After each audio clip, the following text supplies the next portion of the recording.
Hi, Eric Gibaud, ericgibaud.com, and today I want to speak to you about something that is really important to me, and I think it's important for me to speak about it.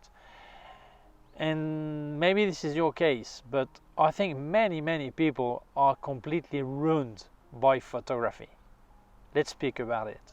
What I'm going to tell is based on my experience, personal experience, and what I see around me. And I don't pretend that you change your mind or you have to accept what I say. And I say that because the other day when I made a video telling that photography was not art, I give you the link here.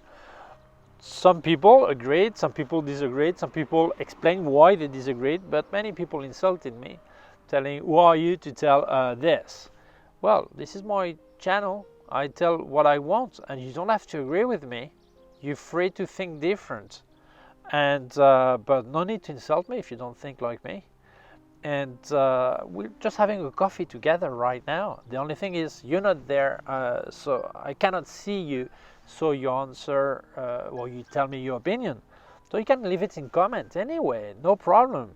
And thinking different doesn't mean I'm going to oblige you to think like me, but you cannot pretend either to have me think like you. And that's it. We're just speaking like this, and that's it. So no worries, I'll tell my opinion and you're free to think different. Well, there are several kind of way of running your life and economy and all this with photography. When we speak about being ruined, the first thing we think is money, going bankrupt. Why? Because many people spend a lot of money on gear.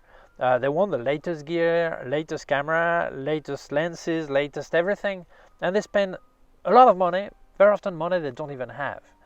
And that's strange because I want to buy the best lens to do animal photography, and after spending the money, I don't have more money to go travel to use this lens to make the pictures. So I get a lens to make animal photography, and I'm doing small birds in my back garden because I cannot pay for a trip anymore. And this is ridiculous. I wanted to have this lens to make lions and elephant photography. I don't have money anymore to go to Africa. So why did I buy that? That's nonsense. And very often this money is a money you need for something else, not just to go and make pictures. You need the money for your rent, for your kids, for your vacation, for traveling with your family and friends. And maybe you don't have friends, but maybe you have kids, and maybe your kids would like to learn how to ski. They would love to go skiing. But you don't go skiing. Why? Because you've bought this gear. So instead of going skiing, you do something closer to your house. But then, closer to your house, you will be making pictures with your gear. But your kids? That doesn't mean they will have bad vacation, but not maybe the one they would have dreamt of. So you're being selfish. You spend this money on you and not on your family. Why do you have a family? Why do you have kids? Why do you have a wife or husband? Why? If you're a professional, it's logical you spend money as an investment to get profit and have food with that money. This is your wage, okay? But as an amateur, this is nonsense. People say, I want to invest in a camera. Are you a professional? Yes. Okay, so you're trying to get return on investment and earn money. But if you are an amateur, this is not an investment. This is just spending money on a hobby, and that's it. This is not an investment. Even if for you it gives you a nice sensation, nice feeling, this is not money. It's not an investment. This is spending. So this ruining money ruin made by photography very often is obvious, because there's a time then you have to choose. Or I pay the rent, or I buy a lens, or I pay my kids' school, or I buy a camera. So most people actually realize that money-wise, photography may be a problem in their life. Okay, but this is why I think the money side is not the biggest problem, because this is more obvious than other problems. But there are other way of running your life with photography. Emotional problems. Many people, they use photography to feel better, to feel more self-confident. And the problem is photography nowadays is coupled with social networks. So you will publish your pictures on Facebook, on Instagram, and then you're happy with your picture, so you publish it. And you expect people to say, oh, nice picture, or not say anything, but you show your picture because you're proud of your picture. Doesn't matter if it's a good or bad picture. You're proud of your picture, you're happy with your picture. And then there are some people that will come and criticize. First of all, I think that no one should criticize a picture if they are not asked to. If I ask your opinion, you give me your opinion. But if you don't ask your opinion, if you feel it's nice, you say it's nice. If you don't feel it's nice, you just pass by and shut up, and that's it. But there are some people, they need to tell you their opinion. I think I would have done this, do that, whatever, all this. And you realize that this is going to affect your self-confidence. Not everyone, but many people, it will affect their self-confidence. And they will feel like, oh, then my picture is bad. And then it will go down, okay? And you realize that very often these people that do that to your pictures, they're not good photographers. They just need to flat other people down to feel better themselves. So there is a joke that explains about this Russian mountain, this roller coaster situation, emotional roller coaster, about how people feel when they publish their pictures and when they are not self-confident or they are not prepared for that kind of comments, It's a guy who has, as you can hear, there's a helicopter here. And I'll tell you a bit more about that. Very often when people are making pictures, they lose sound, they don't realize flavors and all this, and smells and all this. And well, I'll be back with that. Okay, so there's a guy who has 3 testicles. So he's a bit like shy and ashamed. So he goes to the doctor, and the doctor says, "What's wrong with you?" "Well, I've got a problem. I've got 3 testicles." "Well, nothing wrong. Nothing wrong, man. This is great. You're more power, more everything. You have 3. Most people have only 2. So, and some people have only 1. So that's great. That's great. You have 3 testicles. You can feel really happy about it. That's great." So the guy now is more self-confident, really happy. So he boards a bus, and sitting in the bus, he needs to tell someone about that. He needs to tell it. So there's a guy next to him. He says, "Do you realize that between the 2 of us, we have 5 testicles?" And the guy looks at him and says, "Oh yeah? Do you have only 1?" And the guy is down again, okay?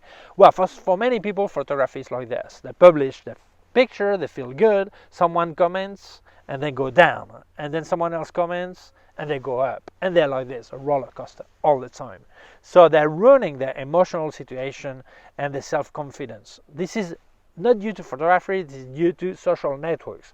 And or sometime before, because there are less and less photo clubs, when you were going to a photography club, there are some people with that attitude. But then you realize that these people with this attitude, that they want to always break you and lower you, they have an ego problem.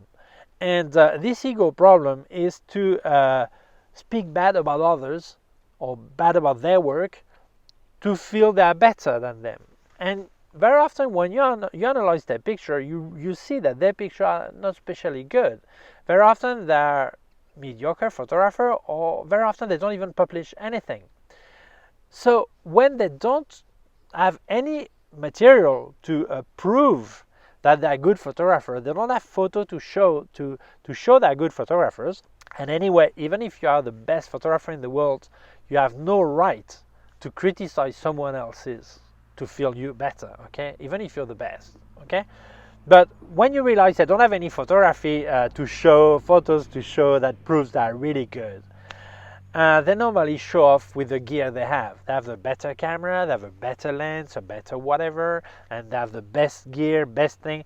Just what they need is to put you down, because this is the only way they have to feel better. Ego trippers, you realize they need so much attention that when you publish pictures on social networks, mainly Facebook, because in Instagram they cannot comment with another picture, but in Facebook they can.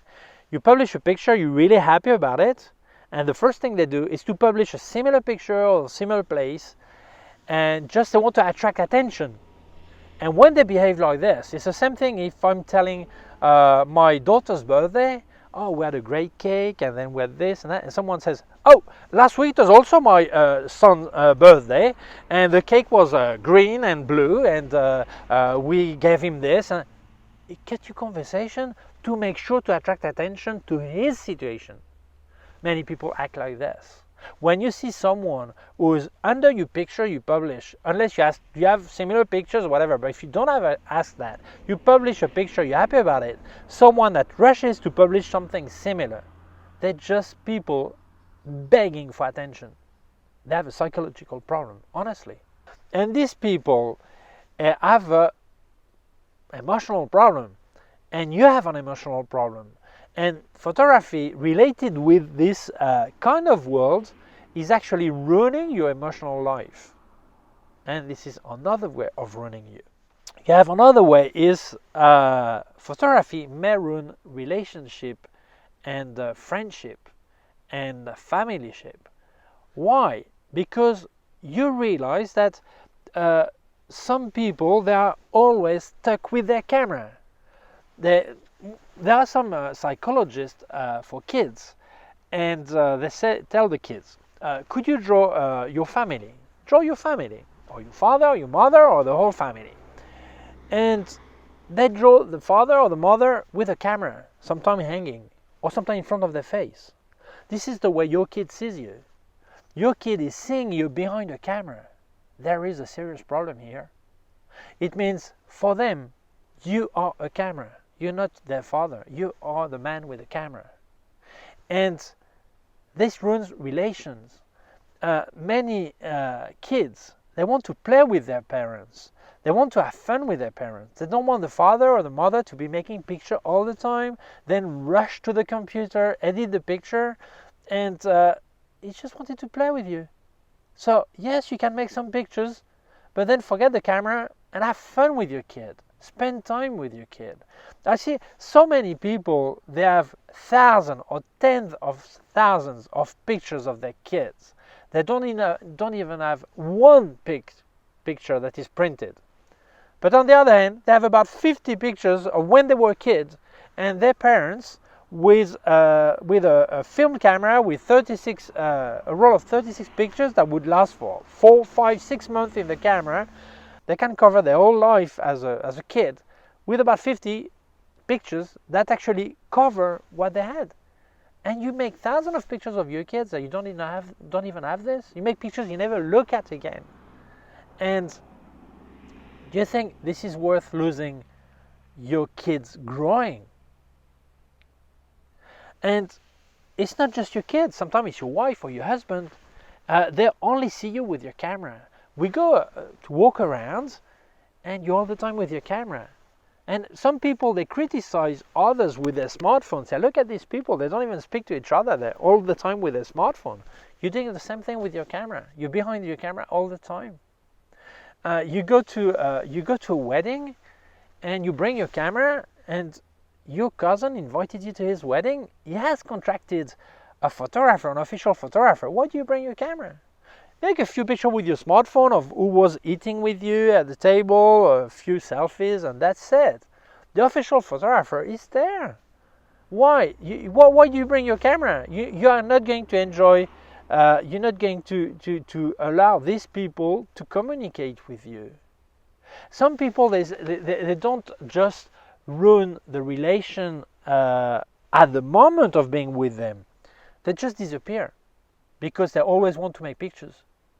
Every Saturday, they're running to make pictures, very often of girls, and always the same lighting, The same situation, the same idea, nothing new, just a girl is changing. These people, they're escaping from home. They don't love photography. They want to escape from home. You go traveling and you're with your wife or husband or friend or girlfriend or boyfriend, doesn't matter. Do you think they feel like not seeing you during a week? They see you, but you're behind the camera. You're ruining relationship with them. And then this is the side people see you, okay? But now there is what you see on your side. And when you see on your side is when you're actually ruining moments. Moments you could enjoy better, live better. Last year, we went to New York City with Claudia Reyes, and aside of fashion shot we had to make, the rest of the time, in 10 days, I made 200 pictures, most of them with my smartphone. Why? Because I don't need more pictures. What I wanted was not to make pictures. Some people say, oh, you go to New York City, great, you can make many pictures. No. I make few pictures as a souvenir. Doesn't mean that bad picture. It means I made them as a souvenir. What I want is to smell, is to see, is to hear, is to feel, is to touch, is to enjoy. And then from time to time make a picture that when I look at it, it will like trigger my mind. I'll remember everything, the smell, the sight, the colors, everything. It will come back to my mind, okay? But I want to enjoy life. I want to enjoy what I'm seeing. I see some people, they go for 3 days traveling and they come back with 10,000 pictures. You have not seen anything. You've just seen through a viewfinder. You have not seen anything. You are so concentrated on making pictures, yet you cannot hear, you cannot smell, you don't taste. You're obsessed with making pictures and you're not enjoying. And this is really funny because I see many people, they come back from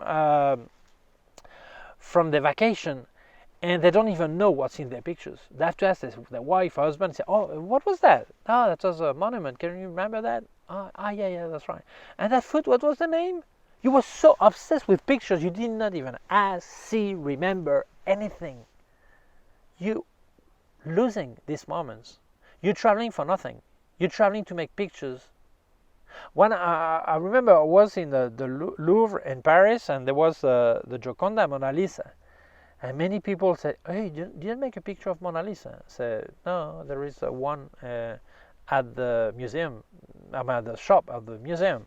So I can buy one. It's already made, it's perfect. There's no reflection, nothing, it's great. It was more funny to make pictures of all these hands up like this, making a picture of Mona Lisa. And this is one picture I made. I think it was more funny than actually making pictures of the Mona Lisa herself. So people are losing moments like this that are really, really, really, really important, you know. So photography very often is ruining the moment. And it's related with the point before. I mean, you ruin your side and you also ruin other side, okay? I think many people, they feel photography is a way of feeling better, of solving many problems. But honestly, I think in many cases, more than photography, what they need is a psychologist. If we speak about the economic side of photography, people who have gear acquisition syndrome, they're buying gear like mad, thinking like this, where they will be better photographer or making better photography or better photos. They have a serious psychological problem. No, you will not make better photography because you have a better gear. That's not true. It may better a bit, but never as much as all the money you spend. You know, so you should check this. Do you have this crazy madness for buying things? Maybe you should speak to a psychologist. Some people, they're not photographers. They are photo collectors. They actually collect pictures. If you make every weekend you go and make pictures of girls, I speak this as an example, could be anything else, you know, they actually almost always make the same picture. The person is different, but pictures is always the same. and they make 1,000 every weekend. If you cannot travel without making pictures of absolutely everything, you have an obsession problem. You have a big serious problem. You should speak to a psychologist, because photography is not going to help you solve this problem. If you came to photography so you feel more self-confident when people congratulate your pictures, that's not the way to go. You should be self-confident because of yourself, not thanks to photography. If you realize that you need photography to and criticize all the time to feel more important, you have an ego problem. You should go to the psychologist, speak about this, because photography is not going to help at all. It's going to even make things worse, okay? And if you realize that when you make photos, it's for you a way to escape from your life, escape from your wife, escape from your husband, escape from your kids, from your work, you have a serious problem too. You should speak to this person. We don't want to be together anymore. I'm bored with you. So or we solve it or I get divorced. Obviously, you cannot get rid of your kids. Well, you should not, obviously, but some people do. But I think it's crazy, but you can get divorced, no problem. If you really feel that your life is only photography and you don't give a damn about the rest of the world, don't get married, don't get kids, and that's it, and concentrate on making this. But your life is committed to other people because you choose to, and they trust you, and they need you, and you need them. And if you feel like photography is the only way to escape, that's a problem. Obviously, I'm not saying you don't make any photography anymore, but for some people, it's so obsessive. They need to always escape with that. Some people do also that with sport, but at least sport maybe is good for the health, you know. But this is crazy. This is crazy. People are getting mad with that. This is why photography is having many kids that feel abandoned. And it's also provoked many divorces for money reason and for attention reason. So I think this is like alcohol. It should be consumed or drink with, you should drink it with moderation. If it's your job, obviously as a all self-employed job, you have to work like mad and try to get money from here, from there, and get clients, all that. But if it's a hobby, you cannot bet everything on photography and forget about the rest of your life. You're going to ruin everything, your money, your relationship, your enjoying your life, enjoying what you see. You're ruining everything. So honestly, don't spend the money you don't have, first of all. Second, don't push aside people in your life because of photography. These people are with you because they like you, they love you, they need you, and you did too at one time, at least, okay? So don't put them aside because of just the pictures. Oh, well, I wish it was just one picture, because of so many pictures. So don't put them aside. Don't stop enjoying life and things just because you're seeing them through a viewfinder. Forget your camera sometime. I'm not telling you don't make pictures, but if you go travel, look at things, feel things, see things, and then from once in a while make a picture that will trigger your brain to remember all this. But to be able to trigger your brain needs to have lived this input. And being behind a camera all the time, you don't leave this input, and you need it to remember properly what you've seen. Okay, so honestly, I don't say this is your case. I hope it's not. I hope you are a person that is moderate with photography and a person that do not sacrifice things that are really important also. Okay, I'm not telling you don't make pictures. I just invite you to think about it, okay? Maybe of all what I've told, small bit, you feel that could be your case, and maybe you could better it to feel better in your life. If you feel nothing is your case, was great, fantastic. Don't say everyone is like this. So feel free to comment and tell me your opinion. If you feel this video may help other people, because maybe you know people that correspond to what I've told, please share the video on social networks, show it. And if you have not done yet, please subscribe to my YouTube channel. There's a small button down here and also a small bell. If you click on the bell, you get notified when I upload a new video. My website, ericgibaud.com. If you have any question, please leave a comment below. You can put it in comment below. Also, obviously, to comment this video. And also below I put links of my gear on Amazon and links to other parts of my YouTube channel. Please take care of yourself, enjoy life, and see you soon. Bye.